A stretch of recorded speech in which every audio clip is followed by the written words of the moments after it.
Coming up next on Columbus Connection, Columbus, Georgia is the epicenter of college football, and we're going to talk about a certain team.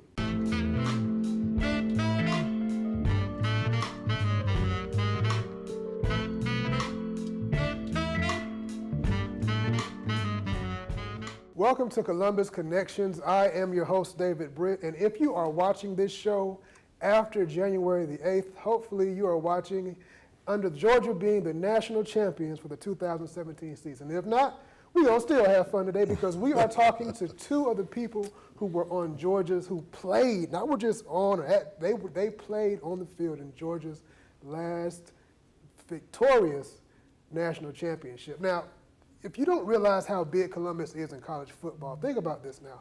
We're in Georgia, so of course, a bunch of Georgia fans.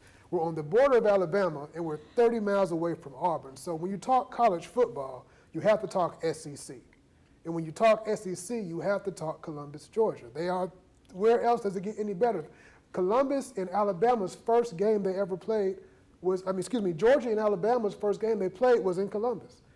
The Auburn and Georgia game was played in Columbus, so we're big. We're huge, and we need to recognize that. And what better way to recognize that than, again, to talk to two people who were on the national championship team, have had shows on ESPN. Every year, they bring down college coaches from the best college teams. They do so much, and they are responsible for so many great young people from Columbus being on great teams. None other than Dale Williams and DJ Jones. Welcome to the show. Thank you, David. Man? Happy holidays. Happy holidays to you. Happy holidays to you. Now, you guys, you guys are legendary for what you do. We see you on TV, and we see you on the sidelines. But what you do for the community, as far as getting young men and young people who have aspirations of attending a college and playing for them, and getting them there, and not just that, but making it seem attainable. If no one else has ever told y'all, thank you for that. I appreciate that. Thank you so much. That's a very big thing. Appreciate it. But what you got to understand is that we were them at one point in time in this community. We played youth ball, played high school ball here. We, this was our village, and we had a lot of people that had their hands on us. Yeah. What made you like? Again, you all played together on the 1980 team. When did you all decide to do the show and do the things that you all are doing now? Well, that came about like in 2004, when we started Sports Vision, and really it was an easy thing. Long story short, DJ was the sports anchor at WRBL Channel 3. I was working at a church in the TV ministry, and I got assigned to get a TV show for the pastor there at the church. Mm-hmm. So, and then doing all my homework and my due diligence, I found out, I think I can pull this off right here, go get some sponsorships, and we can do this. So I asked DJ, I said, if I go get some sponsors, would you be the co-host of the show? And DJ said, yeah, rest is history, when you started the show, when you didn't even have a camera, there's a lot of vision. But vision has gotten me and DJ where we've gotten to today. From the Georgia piece all the way to Sports Vision, it's always been the stuff that we were exposed to and the things that we saw, and we always spoke to it, and we kind of stayed, we grew up as little boys, basically talking about sports. Yeah. And that's what we're doing today. It becomes a second nature. That's right. Now, having played on that team in 1980, what is it like playing in a national championship? Well, excuse me, I can reference back to, it wasn't our first rodeo. We came up in an outstanding youth program called Edgewood. I don't know if you've heard of Edgewood Red Devils. Tommy Drew. We played at a young age. We went down to the Walt Disney World Bowl, and we basically were national champs at that point. So we got a taste of it. But to have opportunity to make it to national champions on the collegiate level, it's what everything you think about. It's what we dream about as young people that, of course, aspire to play college football. And but what I remember and what I can talk about, with some strong feelings, is just the connection that we had as a team. We really cared for each other. You're hearing about the brotherhood now in sports and the process. Well, it wasn't called that then, but you know what? We had it back then, and we appreciate it. And to this day, our teammates on those teams, when we see each other, it's almost like, it wasn't 37 years ago, but that we won the team. It's almost like we just saw each other last week, and that's the love and that's the care that we have for each other. Right. And that's what you need to be victorious. That brotherhood, that's what keeps you going when you fall short, when you throw an interception or miss a block, that thing that they picking somebody up more than you put them down. You're absolutely right. And then, what I'm most proud of as well is that we did start this business, Sports Visions, and obviously we're able to travel throughout the Southeast, throughout the country, and we see many of our teammates, we see many of our old coaches, a lot of administrators, and they remember that, it was just something special with these two guys from Columbus because we were always a little bit ahead of the curve, if you will. Mm-hmm. And the fact of the matter is that, they expect to see us in business together on, in the media, in the entertainments and events company as we are with Sports Visions. And, anytime we try having a reunion or find a reason to get together, we're calling guys and trying to get them together because, it's just a wonderful time to get together with guys that you won a national championship with. Oh, yeah. Let's talk about how big this area is as far as talent in college football. I mean, what are the reason that you all can get these big, huge coaches? These ain't just you are getting the coaches every year coming down talking to these kids. How important is that, and why does that happen? That, I think, really, it speaks towards, again, our pedigree, and we know people. People know we played on Georgia's national championship. But I think for the last 5 or 6 years, we have shown people that what we want to do is sincere and true. We've got great corporate backing to be able to do those high school football luncheons from the standpoint of, from this year we had Dabo Swinney, Kirby Smart, Nick Saban, Gus Malzahn, Mark Richt. And these guys, you speak to the talent around here, they're not just coming to see me and DJ. They know that there's a wealth of talent around here. It's all sanctioned by the NCAA. If the clearinghouse clears it, it's a dead week. So they love to come down here to see these kids and talk to these kids. And basically, I think with our franchise that we've set up with this high school football luncheon has been so big and impactful because the corporate community sees it, the high school kids sees it. Now we're talking about 10 years. They know we're going to have a big time banquet, but we also know that there's a lot of football talent down there, and we're not too arrogant to say that they're not coming to see us. They're coming to see the players that are here. Mm-hmm. Now you all have, this show, Sports Vision has been running since 2004. That's right. And where can people watch it? How can people find it? How can people see it? I'm glad you asked that because, again, what's happened here recently in the last several months is that we've been shown airing on 2 different networks, the CW as well as WRBL. And, of course, you can catch it on Saturday mornings on the CW at 6:30 a.m. And on Sunday mornings, you can catch us on WRBL at 6 a.m. Nice. And the good thing about it, you can go to our website too, www.sportsvisionsusa.com, and you can catch us anytime that you want to. And we found out that really our website, we've visited by so many people on our website, from 42 states around the country to every military base in the world. A lot of people watch us on our website. So that's been good for us also. And it gets us out of the box. Mm-hmm. Some people think you're just regional, East Alabama, West Central Georgia. We're all around the world now. Oh, yeah. International. Big. Yeah. That game in 1980. Tell me, who did Georgia play? We played Notre Dame. They played Notre Dame. Notre Dame. What is just going into that, from the last game to knowing that you're going to the national championships? Take us through that. Well, I'll refer that to you, Bill, because it was a process. My freshman year coming in, my freshman class, a lot of notoriety, a lot of star status in that class. But so you were a freshman coming in, but you had been there. Yeah, I had been there. That was my junior year. But the biggest thing about it, when I look back to Georgia and Notre Dame, and we're preparing for that game in itself, we had just won a couple of great victories against Florida on the Lindsey Scott play. We beat Georgia Tech. We ranked number 1 in the country. And just in the preparation from December to Christmas Eve, we were preparing to play Notre Dame. We had the great Herschel Walker.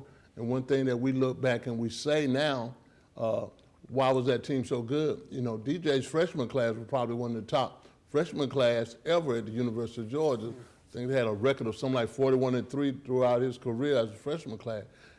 That piece right there kind of took us over the top because we had a lot of freshmen that played some significant minutes and time. We had Herschel Walker, Buck Blue, Lindsey Scott had a great defense, Eric Russell, defensive coordinator. We had the personality we were a traditional University of Georgia team, junkyard dog team, and really when we got to New Orleans, we felt that no stage was big enough for us. We knew that we could beat Notre Dame. Notre Dame came off a little arrogant as we did a lot of things together while we were down there, but we were able to win. Very close game, just like I think it's going to be a very close game this time. But the national championship game really made a picture for us. Like, we look national. We look like, for as business is concerned, we don't just look at this region. Mm-hmm.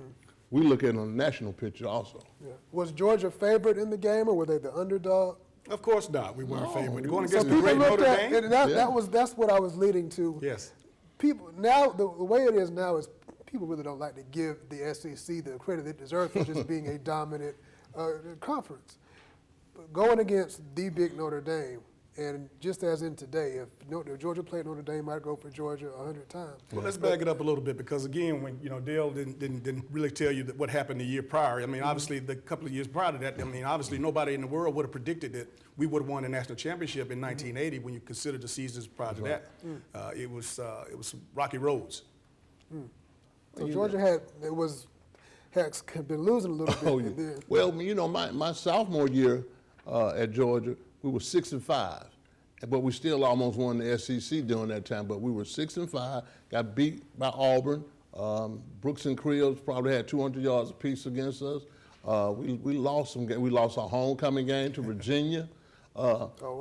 We lost some big time games, but we got worked that summer. That summer. That junior class that came in, the freshman class that was coming in, we really worked that summer. And, like I said, and you'll hear us say this all the time, championships are made in the summer. The summer before we won the championship, we put the work in, and it kind of really just showed itself when we were playing in the national championship game, because we really worked that summer. That's a big word, work. Worked. Yeah. And when you say work, conditioning. Yeah. Preparing, getting your body right. Because again, we didn't have the biggest, strongest team, obviously, each week that we played, but we had a well-conditioned team, and the fourth quarter is what we prided ourselves on at that time. As, of course, throughout the right now, when you see them holding that number 4 up, those 4 fingers up, that's right. During the fourth quarter, the University of Georgia prides themselves on being in condition and ready to play in the fourth quarter. And speaking of that conditioning, how much of that is going on as we speak? When I say as we speak, we're recording this on the 4th day of January. So right now we're leading up to the game, probably after the game by the time you watch this. But I just imagine right now that conditioning is really going on. What happens those weeks from the time that you're going to the national championship to the time that you step onto that field? What type of work and conditioning is happening?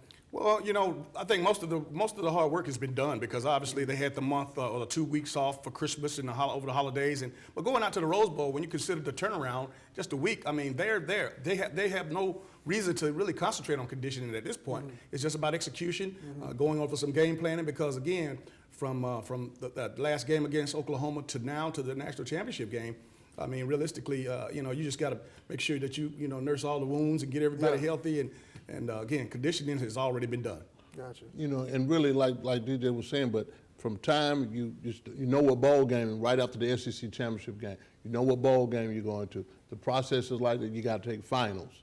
You got to get your finals out the way. From December to New Year's Eve, well, not New Year's Eve, but like Christmas Eve, you're going to practice. You're going to be conditioned. You're going to get ran. You're going to do all those things. You get Christmas Eve and Christmas Day to be at home, and then that next day, boom, you're going to the bowl game for a whole week.